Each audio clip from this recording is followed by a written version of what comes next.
ಇವತ್ತು ತಾವು ಕೂಡ ಒಂದು ವಾರ್ಷಿಕೋತ್ಸವಕ್ಕೆ ಬಂದಿದ್ದೀರಾ. ಪತ್ರಿಕಾ ವಾರ್ಷಿಕೋತ್ಸವಕ್ಕೆ ನಮ್ಮ ಹಿರಿಯ ಪತ್ರಕರ್ತರು ಇಡೀ ಜಿಲ್ಲೆಗೆ ಅಂತ ಕೂಡ ಹೇಳ್ಬೋದು. ತಮ್ಮ ಅಭಿಪ್ರಾಯ ಏನು ಹೇಳ್ತೀರಾ?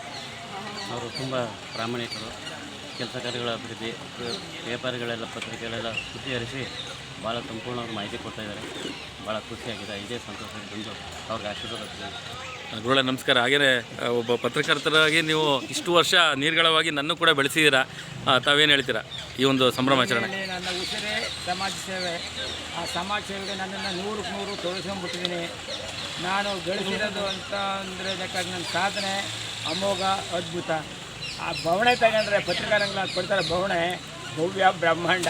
ಆದರೂ ಒಂದು ಕೊನೆ ಉಸಿರೋವರೆಗೂ ಈ ಪತ್ರಿಕಾರಂಗದಿಂದ ನಾನು ಆಚೆಗೆ ಹೋಗಲ್ಲ. ಯಾರೇನೇ ಹೇಳಿದ್ರು ಏನೇ ಮಾಡಿದ್ರೆ ನನ್ನ ಉಸಿರು ಇರೋವರೆಗೂ ನಾನು ಪತ್ರಿಕಾರಂಗ 100% ಪ್ರಾಮಾಣಿಕನಾಗಿ ನನ್ನ ಕರ್ತವ್ಯನ ಕಲಿಸಿ ಸೇವೆನ ಕಲಿಸಿ ಸಮಾಜಕ್ಕೆ ನಾನು ಒಂದು ಆಸ್ತಿಯಾಗಿ ಆಸ್ತಿಯಾಗಿ ಸಮಾಜಕ್ಕೆ ಕೊಡ್ತೀನಿ.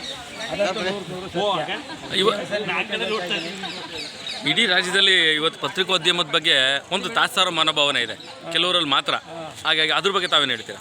ತಾತ್ಸಾರ ಮನೋಭಾವ ಬರೋಕ್ಕೆ ಪತ್ರಕರ್ತರೇ ಕಾರಣ. ಯಾಕಂದರೆ ಎಷ್ಟು ಪತ್ರಿಕಾರಂಗದಂಥ ನಾವು ಭ್ರಷ್ಟಾಚಾರಿಗಳನ್ನೆಲ್ಲ ಬಯಲು ಮಾಡಿ ಭ್ರಷ್ಟಾಚಾರ ಅವ್ರನ್ನ ನಾವು ಕಂಟ್ರೋಲ್ ಮಾಡಬೇಕು. ಬಟ್ ನಮ್ಮಲ್ಲೇ ಹೇಳೋಕ್ಕೆ ಅಸಾಧ್ಯ. ಒಂದು 75-80% ಭ್ರಷ್ಟಾಚಾರಿಗಳೇ ಆಗೋಗವ್ರೆ. ಕಣ್ಣಲ್ಲಿ ರಕ್ತ ಬರ್ತದೆ. ಅವ್ರ ಬಗ್ಗೆ ಮಾತಾಡೋಕೆ ಹೋದರೆ ನೀರೆಲ್ಲ ಕಣ್ಣಲ್ಲಿ ರಕ್ತ ಬರ್ತದೆ. ಏನು ಮಾಡೋಕ್ಕಾಗಲ್ಲ. ಅವ್ರಿಗೆ ನಮಗೆ ನಾನಂತೂ 100 ನಂದು 40 ವರ್ಷ, 39 ವರ್ಷ ತುಂಬಿ 40ನೇ ವರ್ಷ ನಡೀತಾ ಇದೆ. 40 ವರ್ಷ 100% ನಾನು 100% ಪ್ರಾಮಾಣಿಕ ಕರ್ತವ್ಯ ನಿರ್ವಹಿಸಲೇ ಇರ್ತೀನಿ ಕೊನೆ ಉಸಿರೋವರೆಗೂ. ಅಷ್ಟೇ, ಇನ್ನೇನು ಹೇಳ್ತಲ್ಲ. ಬೇರೆಯವ್ರು ನಾವು ಏನು ಹೇಳೋಕ್ಕದ್ದು. ನಾನು ಹಲವಾರು ಸರಿ ಕೆಲವ್ರಿಗೆ ಹೇಳಿದ್ದೀನಿ, ನನ್ನ ಪತ್ರಿಕೆಗಳು ಬರೆದೀನಿ.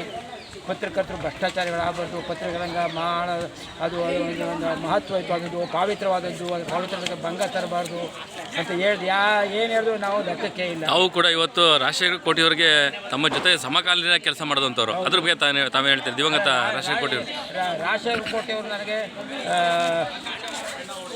ಪ್ರಾತಸ್ಮರಣೀಯ ಗುರುಗಳು. ಅವರು ರಾಜಶೇಖರ ಕೋಟಿಯವರ ಗಲ್ಲಿಯಲ್ಲಿ ಬೆಳೆದಂಥ ಪಟು ನಾನು. ಅದು ಮೊದಲೇ ನನ್ನ ಜನ್ಮತಃ ಒಬ್ಬ ಪ್ರಾಮಾಣಿಕ ಸಮಾಜಮುಖಿ ನಾನು. ರಾಜಶೇಖರ ಕೋಟಿಯವರಂಥ ಗುರುಗಳು ಸಿಕ್ಕಿದ್ದು ನನಗೆ ನನ್ನ 7 ಜನ್ಮದ ಪುಣ್ಯ. ಅವರ ಒಂದು ಮಾರ್ಗದರ್ಶನದಲ್ಲಿ ಇದನ್ನು ನಾನು ಬೆಳ್ಕೊಂಡು ಹೋಗ್ತಾ ಇದ್ದೀನಿ. ನನಗೆ ಹೆಸರಿಗಿಂತ ನನಗೆ ಜನಗಳ ಸೇವೆ ಮುಖ್ಯ. ನನ್ನ ಕೊನೆ ಉಸಿರುಗಂತ ಸೇವೆಗೆ ಮುಂದುವರಿತೀನಿ. ಅದ್ರ ಬಗ್ಗೆ ಯಾವುದೇ ಒಂದು ಸಂಶಯವಿಲ್ಲ, ಎರಡು ಮಾತೇನಿಲ್ಲ. ಇವತ್ತು ನಿಮ್ಮ ಒಂದು ಗರಡಿಯಲ್ಲಿ ಬೆಳೆದಂದು ನಾನು ಕೂಡ ನಿಮ್ಮ ಜೊತೆಗೆ ಹೆಜ್ಜೆ ಆಗ್ತಾ ಇದ್ದೀನಿ. ತಮ್ಮ ಭಯ, ನಯ, ವಿನಯ, ಗೌರವತೆಯಿಂದ ನಾನು ಕೂಡ ಇವತ್ತು ಒಂದು ಸಣ್ಣ ಪತ್ರಿಕಾ ಮಾಧ್ಯಮದಲ್ಲಿ ಇರೋದ್ರಿಂದ ಅದು ಹೆಮ್ಮೆ ವಿಚಾರ, ಸಂತೋಷ. ನೀನು ನನಗೆ ಇವತ್ತು ಅಭಿಮಾನಿಗೆ ಆತ್ಮೀಯತೆ ಇಟ್ಕೊಂಡಿಯಾ, ನೀನು ಕೃತಜ್ಞತೆ ಇಟ್ಕೊಂಡಿಯಾ. ನನ್ನ ಗರಡಿಯಲ್ಲಿ ಬೆಳೆದ ಎಷ್ಟೋ ಜನ ನಿಯತ್ತಿಗೆ ನಾಯಿಗಿಂತ ಕಡಿಮೆಯಾಗಿ ಎಷ್ಟೋ ಜನ ಇವತ್ತು ಬೆಳಗ್ಗೆ ಕಾಸು ಅಂತ ಸಮಾಜಕ್ಕೆ ಅವರು ಮಾರಕವಾಗಿ ಪರಿವರ್ತನೆ ಆಗಿದೆ. ನಾನು ಏನು ಮಾಡೋಕ್ಕಾದ್ರು. ನಾನಂತೂ ನನ್ನ ಕರ್ತವ್ಯ 100% ಪ್ರಾಮಾಣಿಕವಾಗಿ ನಿರ್ವಹಿಸ್ತೀನಿ. ನಮಸ್ಕಾರ ಗುರುಗಳೇ. ಇಡೀ ಜನಗಳಿಗೆ ಅಷ್ಟೇ ನಮಸ್ಕಾರ ಗುರುಗಳೇ.